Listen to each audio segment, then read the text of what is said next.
பிரிந்து சென்ற காதலியே, என்னை பிரிந்து கொன்ற காதலியே, நீ எப்படி இருக்கிறாய்? நான் இல்லாத உன் வாழ்வில் நீ எப்படி இருக்கிறாய்? நீ இல்லாத நான் இல்லை என்று கூறிய நீ இன்னும் எப்படி இருக்கிறாய்? காதலிக்கும் பொழுது உனக்கென எழுதிய காதல் கவிதைகள் அனைத்தும் இன்று என் காதலுக்கு இரங்கல் கவிதையாக மாறிப்போயின. பிணமாய் மாறிய என்னைப் போலவே, கனவாய் மாறிய உன்னைப் போலவே. பிரிந்து சென்ற காதலியே, என்னை பிரிந்து கொன்ற காதலியே, நீ எப்படி இருக்கிறாய்? நினைவிருக்கிறதா? உன்னை நினைக்க தவறினால் மரணத்திடம் என்னை நான் இழந்து விட்டதாய் அர்த்தமென நீ கூறியது நினைவில் இருக்கிறதா?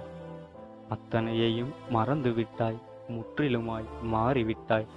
நான் தான் இன்னமும் பித்தனை போல பிதற்றிக் கொண்டே இருக்கிறேன்.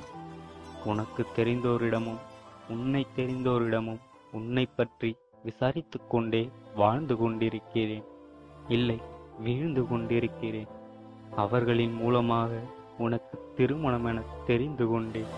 இதோ உனக்கான எனது மனமார்ந்த வாழ்த்துக்கள். போனது போகட்டும், எப்பொழுதும் என்னை மட்டும் நினைத்து விடாதே. நீ நினைப்பவள் இல்லை, இருந்தும் சொல்கிறேன், மறந்தும் என்னை நீ நினைத்து விடாதே. பிறகு என் காதல் உன்னையும் என்னைப் போல பைத்தியமாக்கிவிடும். உன்னை திருமணம் செய்து கொள்ளும் அவனுக்காக வேணும், தயவு செய்து என்னை நினைத்து விடாதே.